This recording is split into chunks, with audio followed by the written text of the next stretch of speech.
Good morning, everyone. Can you hear me? I'm hoping you can. If you just want to type in the chat, you should be able to see to say yeah, that you can hear. Yeah, I can hear you loud and clear, Tracy, so we're Great, good. thank you. I was going to say no one else can because I know you're all on mute. We did start 1 minute late today because there was a 1 minute silence at 11 o'clock that I heard about this morning for NHS workers, so hence the slight delay to starting. But good morning, everyone, and thank you for joining us today, and welcome to our webinar on digital transformation and how to improve supply chain performance with inventory optimisation. So we're going to start with some brief introductions. Okay, so my name is Tracy Baker and I am the marketing manager here at Easy Stock in the UK. I've been working in marketing and business development for over 15 years. And I've also been involved in a number of digital transformation working groups across a number of businesses where we've transformed businesses with technology.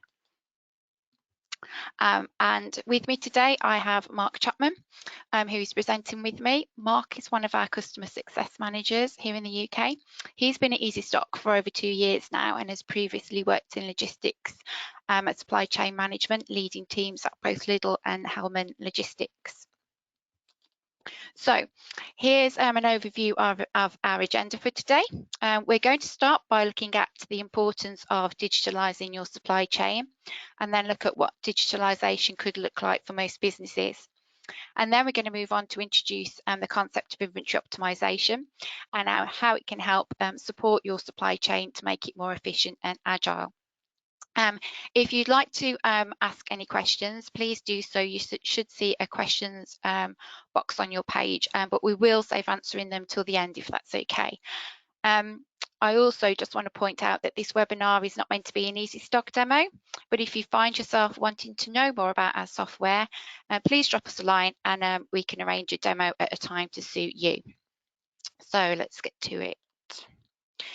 So it's fair to say that at the start of 2020, we all thought the biggest impact on our economy was going to be Brexit, and we were all busy preparing business plans to tackle the issue head on.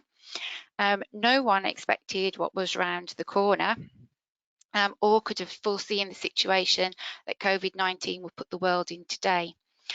The coronavirus pandemic has made these extraordinary times, I'm sure you'll agree, and has affected businesses in many different ways, depending on your industry and the agility of the business in question.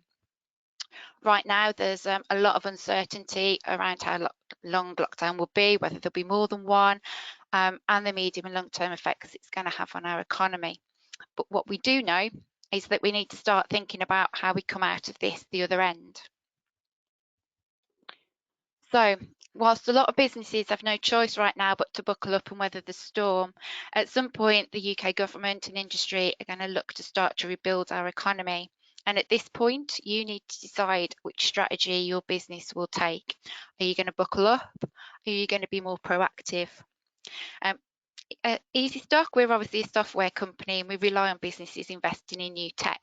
So we're obviously going to say that cutting back on all investment is an unwise move to make. However, there's also a substantial amount of expert evidence that points to the same conclusion, and I'm going to run you through some of that right now. So late last year, I went to a seminar and there was a guy there from Google talking, and he introduced me to some of these studies that I'm going to share with you now. And then I went away and looked at them in more detail. And the first is a study that was published in the Harvard Business Review called Roaring Out of a Recession. And the study looked at 4,700 companies in the USA before, during and after the recessions of the 80s, 90s and noughties. And the findings were really quite striking. So of the 4,700 companies studied, only 9% of them performed well after a slowdown.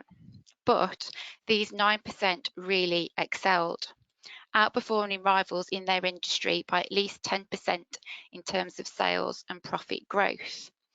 So what was their secret? What did they do that their competitors didn't?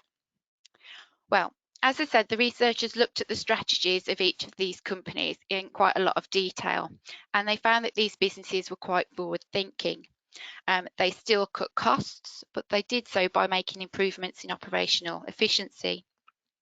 These companies also looked longer term and invested in technology, plant and equipment to help sustain that efficiency.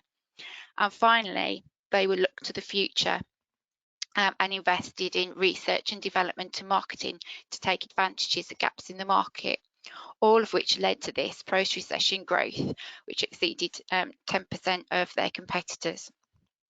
So really successful. So the second study was a more recent study, again in the Harvard Business Review in 2019, and it looked at what factors help businesses survive and thrive post-recession. A leading consultant at the business consultancy McKinsey & Co describes how investing in digital technology is crucial to businesses during challenging economic times because it can help in three key areas. Firstly, digitalisation can help businesses cut costs and improve productivity. Secondly, it gives you access to a wealth of data, so you have total transparency across your business and can identify areas of continuous improvement and opportunity. And finally, technology makes businesses more agile and able to adapt to the uncertainty and the rapid change that comes with an economic slowdown and subsequent period of growth, something that we could certainly see as a nation and as a global economy going forward as governments try and manage their economy versus the impact of the virus. So, the final study is a lot more recent. It was actually published by McKinsey a few weeks ago and looks at the impact of COVID-19 specifically on supply chains. And there's a lot of talk right now about how digitalisation can help businesses be more resilient and able to respond to uncertainty. So McKinsey released this report and it looks at how businesses can begin to get their supply chains in check and start to think more medium to long term. And they offer 6 areas of focus and point out that each of these actions is a lot easier to achieve if businesses have technologies in place to support. So whether you're focused on point 1 and trying to understand how inventory is currently available in your supply chain, or points 2 and 3 and you're looking to source new channels of supply and distribution, or point 4, you're trying to understand patterns in new customer demand, or adjusting internal operations to account for social distancing and working from home. In each of these cases, digital tools will help businesses provide access to data and speed up decision making to allow them to be more responsive and to the constantly changing marketplace. You'll notice at the bottom of each of these slides there's a URL link, and we are going to send this PowerPoint presentation out at the end. So if you do want to access these reports yourself, you've got the resources to do so. Okay, so we've looked at the advantages of digitalisation and also specifically to supply chains, but where is your business currently on the digital transformation journey? So this model was put together and created by Deloitte and the Materials Handling Institute in the USA. And the technologies here may look quite daunting, but actually you're probably further along this journey than you think. So if we look at the first stage, which is digital connectivity, basically if you've got email, a website, a CRM or a WMS, you can put a big tick next to this stage. As we move up a level, we have automation. And today, most warehouses and manufacturing facilities will use some form of automation, such as conveyor systems, automated trucks, 3D printing, etc. And then it starts to get interesting. So we have the advanced analytics stage. A few years ago, the buzzword was big data, and advanced analytics is basically having the tools in place to make sense of all this big data within your business so that you can use it wisely. You'll see that this is where inventory optimisation comes in, which Mark's going to talk to you about next. And then the final stage we have is artificial intelligence and blockchain, both of which are buzzwords at the moment, and both basically take data, analyse it and use it at a very high level that's impossible for human analysts. And if you're at this stage, it's pretty safe to say that your digital transformation journey is making great progress. So I'm now going to hand you over to Mark, who's going to talk more about how inventory optimization can support supply chain digitalisation. Over to you, Mark. Great, thanks for that, Tracy. So yeah, good morning, everyone. So let's continue by looking at what inventory optimization is. So most of you will understand what inventory management is. It's basically controlling stock from ordering it to coming into the warehouse, tracking it through to dispatch, etc. Often businesses have an ERP or WMS system, as Tracy has pointed out, to support these processes and understand how much stock is at each stage of the supply chain. So this is pretty basic stuff. So realistically, supply chains are more dynamic than this, and as we've witnessed lately, demand can go up and down, supply lead times can vary, and internal operations can change. All of these issues, and more that you can read on this slide, can impact inventory levels and when to reorder, causing stock outs or even overstocking issues. Therefore, as a business, you need to be able to adapt your inventory processes to account for such instances.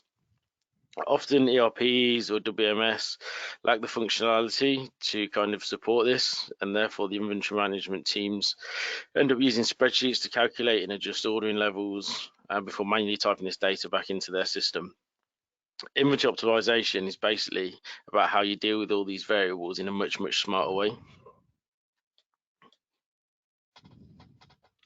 So inventory optimization is basically taking stock management to the next level, focuses on achieving our target service levels, which obviously keep your customers happy, whilst investing the minimum amount you can in stock.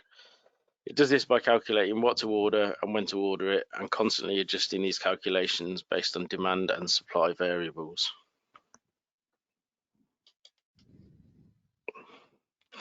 So this might sound complicated, but you'll be glad to know there is software out there to help businesses utilize inventory optimization principles.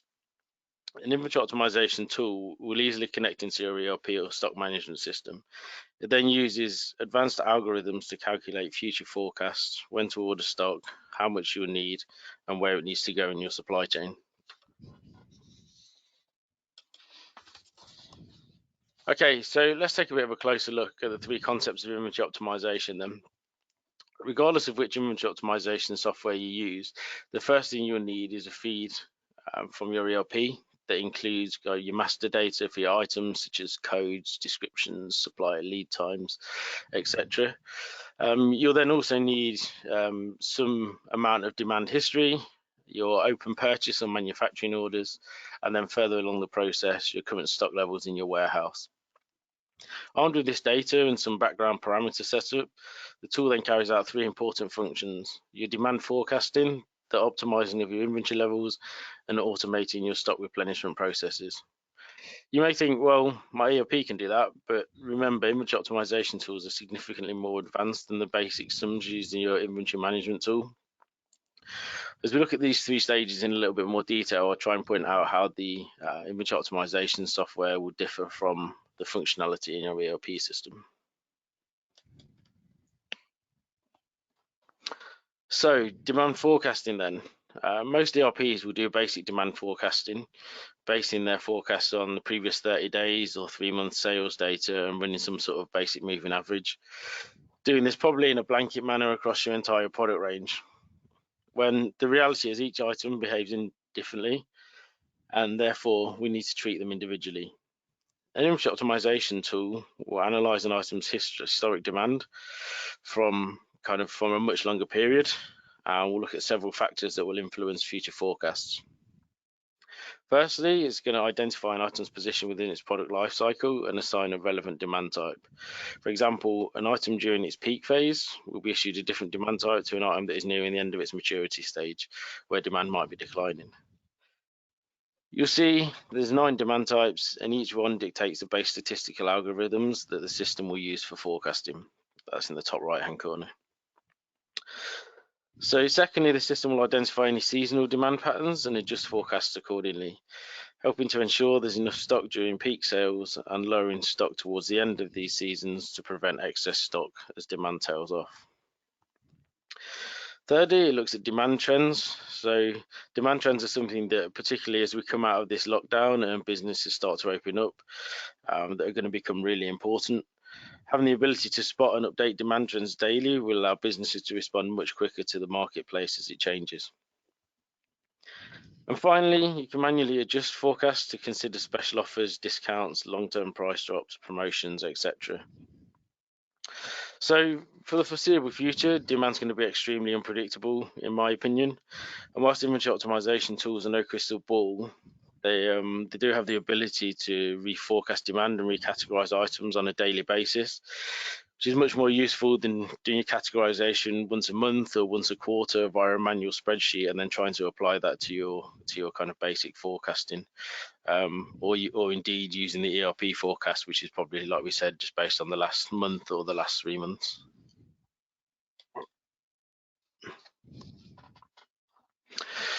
Great. Sorry. So with the forecasting machine up and running, an inventory optimization tool will then move on to calculating the optimum stock quantities. So most ERP or WMS will use a basic one-dimensional ABC framework, and this is good up to a point, but at some point, we need to start to look at this in a more sensible manner. In contrast, your IO software will use several variables to determine what stock you need to carry, giving much more precise stocking levels and a level of granularity that's not really achievable without it. So these variables include, but aren't limited to, the cost of goods sold of each SKU. So this considers both the sales volume and the unit cost, obviously. How often each SKU gets picked, so your pick frequency, and the demand volatility of each SKU, how easy is their demand to forecast, as well as the demand types that we've already mentioned. So the result is a much more detailed inventory matrix, which you can see here. I'm not going to go into too much detail today, but I thought I'd just show you this so you can see the level of precision is much greater than a simple ABC classification. If you've got any questions or want to know more or want to have a discussion around this, then please feel free to reach out to me and I'll be happy to have a discussion with you. So what is great is that the system will be dynamic. It's going to continuously move SKUs from one bucket to another based on its behavior, where a new set of algorithms will then become active. You can also do the same across individual sites in a multi-site operation. So if you have an item that behaves differently in different sites, it will be treated differently in different sites. This ensures stock levels are always optimized based on their demand profiles and cost to the business. So as you can see, we're starting to build up something that's, that's quite powerful here. The result is that you can balance the trade-off between the risk of carrying too much stock and ensuring stock availability along your supply chain. Going forward and looking beyond the COVID-19 crisis particularly, I think cash flow is going to be extremely important to most businesses. So any savings that you can make along the supply chain could be critical to your company's bottom line and ultimately its survival.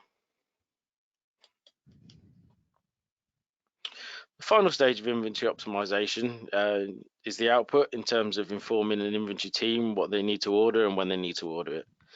It's important to point out that when calculating replenishment recommendations, IO tools also consider the effect of supplier lead times and any other restrictions such as minimum maximum order quantities or space restrictions, etc. All these factors then get used to calculate reorder levels and quantities and set optimal safety stock levels, with the result being a daily automated list of order recommendations.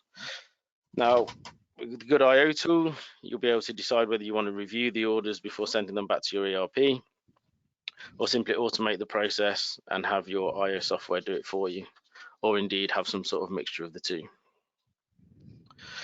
With supply chains being more complex than ever, inventory teams certainly have their work cut out. Every hour they can save using automation to do forecasting and replenishment calculations is time that they can spend on more strategic, high-level business improvements. So finally then, how does inventory optimization benefit your supply chain efficiency? So for starters, it's going to improve your stock availability. If you're a manufacturer, that's going to prevent downtime. For wholesalers and retailers, it's going to help prevent lost sales. Second, you'll cut out excess stock at each stage of your supply chain, making it leaner and reducing capital tied up in the warehouse.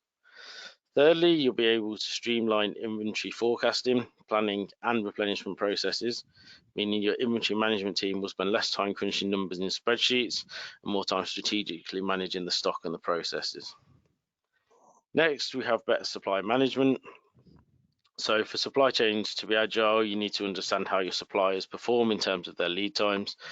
For example, sometimes the situation might be that it makes more sense to use a local supplier to get the goods in on time versus those suppliers that may be further away but might be cheaper. Finally, it's going to give you a transparent, accurate data, which can be extremely powerful for business, particularly in the upcoming period. So for the next 12 months and beyond, it's no time to be making decisions based on gut feelings. Having all of the facts in front of you will be critical to making the right moves.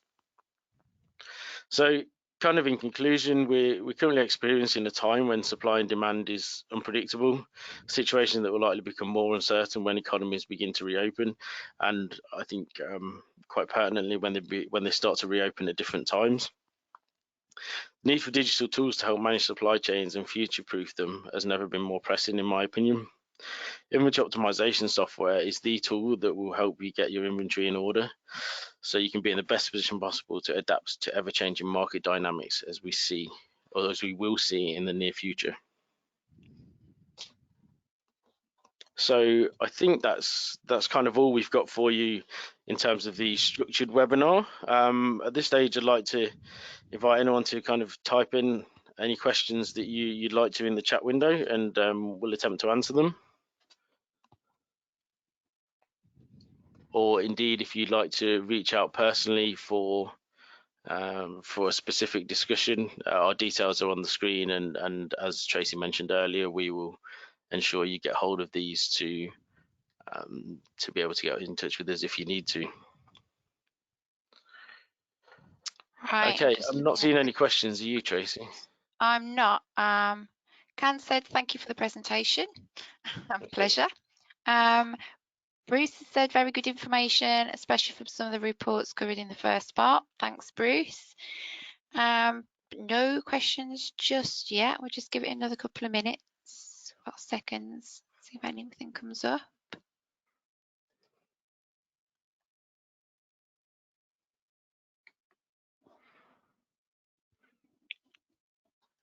Okay, well, for me, I think it seems like no questions are coming through. Oh, I have got one. Have we? Yeah, Oh, God. here we have. Yep. What is the forecasting functionality of Easy Stock compared to other inventory optimization softwares? That comes from Can. I think that's quite a broad question that probably needs more than the couple of minutes we've got. I think it certainly depends what other softwares he's talking about, whether he's particularly talking about what would be direct competitors, or he's talking about kind of the ones at the more basic end of the market.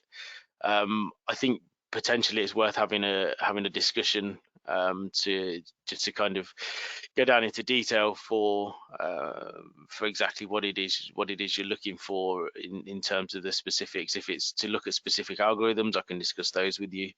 And if it's just to kind of discuss kind of the parameters and the other functionality around the forecast, then that's something that we can do as well. How long would the demo take if someone wanted one, Mark? It varies, but I'd say between an hour and 90 minutes if they're looking for a kind of a full company introduction and to kind of have a personalized demo of the software for them. If they're already aware of the company and what we are, certainly around the hour mark would be something sensible. But yeah, if people only have half an hour spare, then we can do kind of a highlights version and go through that with them that way. We're pretty flexible here. We're confident in kind of what we've got, and we can always find the best way to kind of showcase that for people and personalize it to their needs. Great. Can't see. Oh, hang on. Hayden's got one. I'm interested. Right, I'm reading them out as we go. So I'm interested to know how your inventory optimization system handled the situation brought about when COVID-19 hit. Clearly, it couldn't have foreseen that. Yep. But did it mean all of the algorithms needed to be manually adjusted?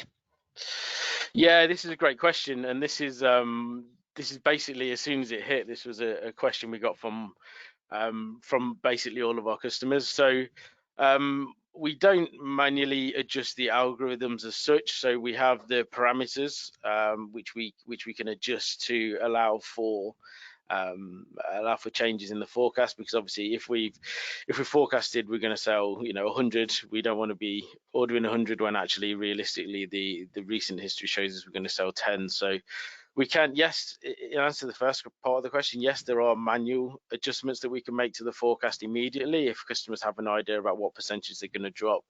But I think it's the reactivity really where all the power starts to show itself in this sort of situation. As you rightly point out, there's no way that we can realistically predict that, firstly, that it was going to happen, and now what is going to happen kind of week to week or month to month. But the power really comes in reactivity. So I mean, if you compare this to what would be, what we would just give them with an ERP system, if it's just going to look back over your last 30 days or your last 3 months and average that out, then you're going to start to get some really strange figures. But we can tweak the parameters for Easy Stock to kind of say, okay, let's just look at this last small period here, or just react more quickly than you kind of normally would. And then even kind of if we get back to what we would deem a more normal and more sensible level, we can easily just explain to Easy Stock, okay, we want to not take this period into consideration when we're looking at forecasting going forward. Let's just cut that out as a blip. We'll leave all the calculations, all the history and everything in there, but not use it in calculations going forward. So yeah, I guess in short, it's about the ability to react more quickly and more accurately, rather than be able to predict this sort of thing. Because yeah, if you could predict this sort of thing, then I think you'd be kind of a very rich man. And can I ask, can the software record the reason for the adjustments made? I think it can, can't it? Yeah, 100%. So we can, particularly when we're making manual adjustments, we can just literally just tag a comment along to that individual adjustment. So if you make 400 adjustments over a period of 10 years, you'll be able to store all of those just against that adjustment. So the information won't be shown to you all of the time because it's not relevant to you all of the time. So it's not going to take up your home screen or your notes. But when you look at that particular adjustment, it will be absolutely clear to us why we've done that. Okay, great. Well, I think we've run out of time. So thank you, everyone.